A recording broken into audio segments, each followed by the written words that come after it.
Bill O'Reilly here, Monday, August 10th, 2020. You are listening to the O'Reilly Update. Here's what's happening today in America. The president giving out more money for COVID relief. New Zealand now pandemic-free for 100 days. Disney World tightens contagion regulations 1 month after reopening. New York's DA reduces felony charges against a man who's from Black Lives Matter and who assaulted a cop. Folks in the Big Apple buying guns in record numbers. Also ahead, how Alexandria Ocasio-Cortez hurt the folks. But first, President Trump issuing an executive order on pandemic relief after negotiations with Democrats failed. The new policy protects renters and homeowners from eviction, cuts payroll taxes for American workers. Economists predict the plan will save the average employee about $1,200 by the end of the year. Of course, the Democrats don't like the plan. New Zealand's Ministry of Health says the island nation has had no COVID infections for 100 days. There are now 23 active cases of the virus for a population of 5 million Kiwis. Just 22 people have died in New Zealand since the global pandemic began. New Zealand, of course, is a remote island nation. Disney World in Orlando imposing new rules to slow COVID, weak ticket sales, prompting the new restrictions. Visitors are now prohibited from eating and drinking while walking, and the attractions are set to close 2 hours earlier to give maintenance crews more time to clean. Admissions to Disney down 66% compared to last year. New York District Attorney Cyrus Vance dropping felony charges against a Black Lives Matter protester who assaulted a cop. 28-year-old Derek Ingram accused of intentionally using a bullhorn to deafen the officer. Vance also refusing to prosecute vandals who desecrated St. Patrick's Cathedral. Gun violence in Gotham has doubled since last year, someone tell Cy Vance. The number of New Yorkers purchasing legal firearms up 120% since June. The FBI running more than 50,000 background checks in the deep blue state of New York. First-time buyers say they need the weapons to protect themselves, which they do. In a moment, New York Congresswoman Alexandria Ocasio-Cortez hurts the folks. Right back with that. How bad is your back, knee, or neck pain? Mine was pretty bad. I played 4 sports when I was younger, and it's catching up with me now. I tried a lot of stuff to manage the pain. Ointments, pain relievers, fish oil, nothing worked. So a doctor friend of mine recommended Omega XL, and here's why. The underlying cause of painful, achy joints and muscles is inflammation. The key to knock down inflammation before it causes damage is backed by 35 years of research, and that's what Omega XL does. The doctor also says, quote, I can't write any prescription that comes close to what Omega XL accomplishes. She was right. So if you're suffering with painful, achy joints and muscles, stop wasting money and switch to Omega XL. Order Omega XL now and get a second bottle free. Visit OmegaXL.com/Bill, OmegaXL.com/Bill, or you can call 800-844-4888. 800-844-4888. Time now for the O'Reilly Update message of the day: stupidity on the far left. Alexandria Ocasio-Cortez is directly responsible for one of the most destructive actions in New York City history. The Congresswoman from the Bronx is an ardent socialist who runs around spouting sympathy and support for the poor and working class. Because of her far-left posture, she has become a media darling. Wait a minute, can I use that word? If not, she's promoted constantly by the leftist press as a force for good. But it is just the opposite, at least where the folks are concerned. You may have heard New York Governor Andrew Cuomo last week almost begging affluent New Yorkers to return to the city. Cuomo is a smart guy who knows that Gotham and the entire state is on the verge of financial collapse because of COVID and the vicious violent crime wave that Cuomo himself enabled by signing the insane no bail law. The governor did that to pander to the radical left, which has become a hobby of his. Rich New Yorkers and many businesses are fleeing the city, taking their considerable tax dollars with them.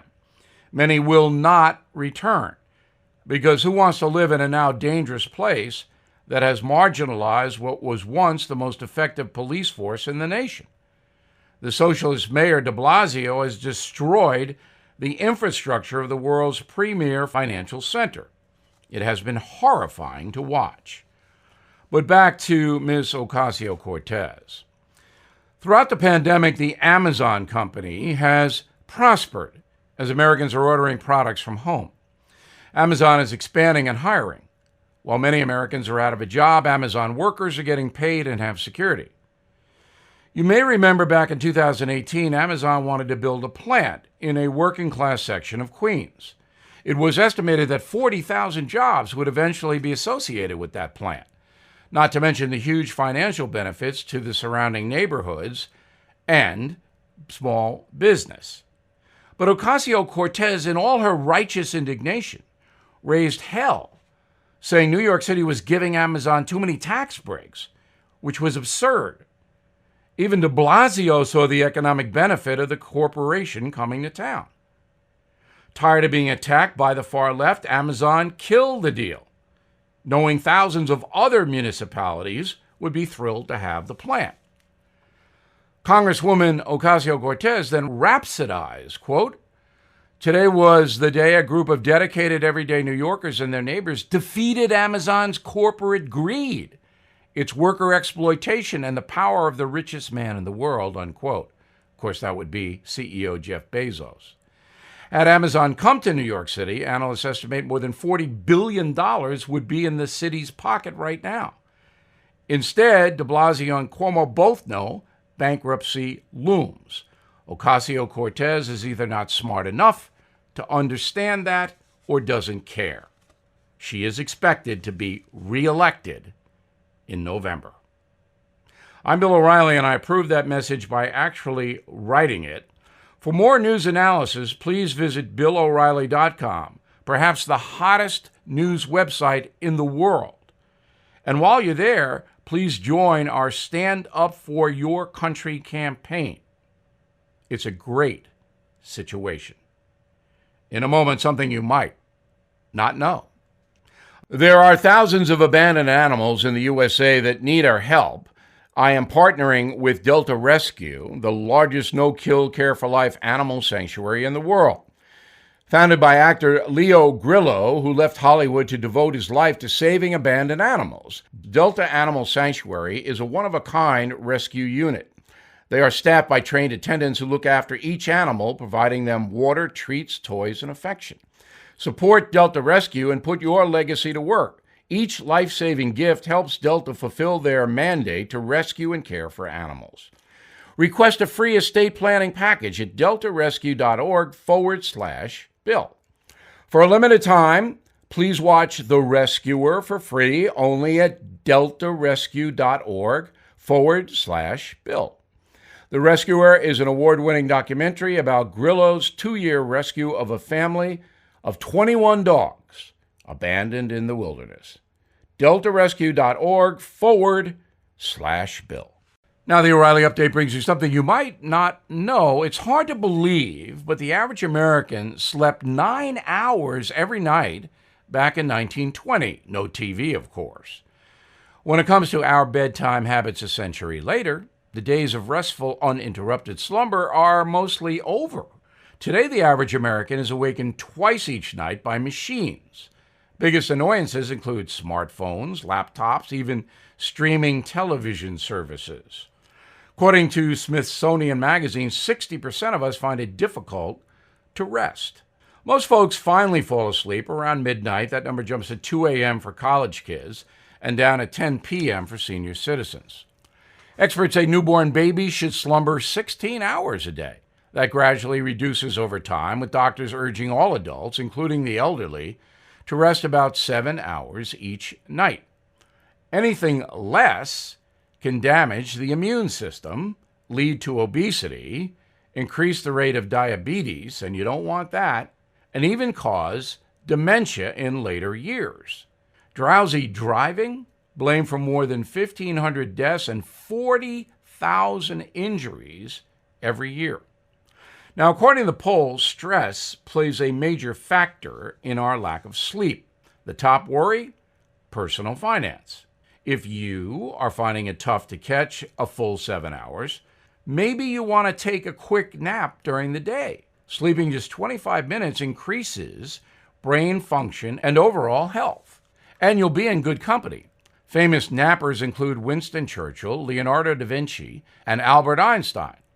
Old Albert would sleep 10 hours per night and then take micro naps throughout the day. And here's something else you might not know. The sleep disorder industry generates major dollars. American consumers spent $52 billion last year. Top sellers include mattresses, noise-canceling headphones, and over-the-counter sleeping pills. But most important, what's keeping us up at night is largely avoidable. Doctors say refrain from using your gadgets at least an hour before bedtime.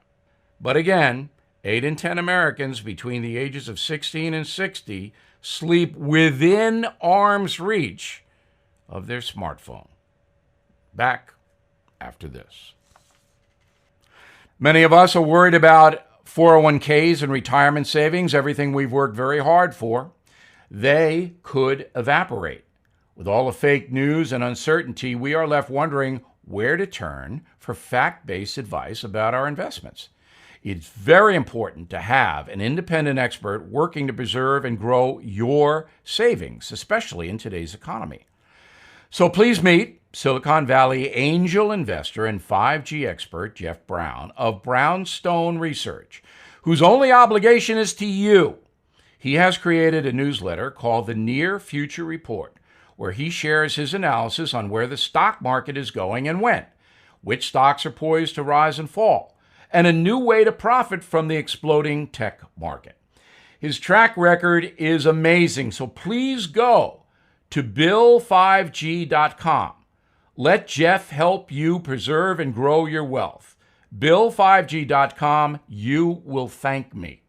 Thank you for listening to the O'Reilly Update. I am Bill O'Reilly. No spin, just facts, and always looking out for you.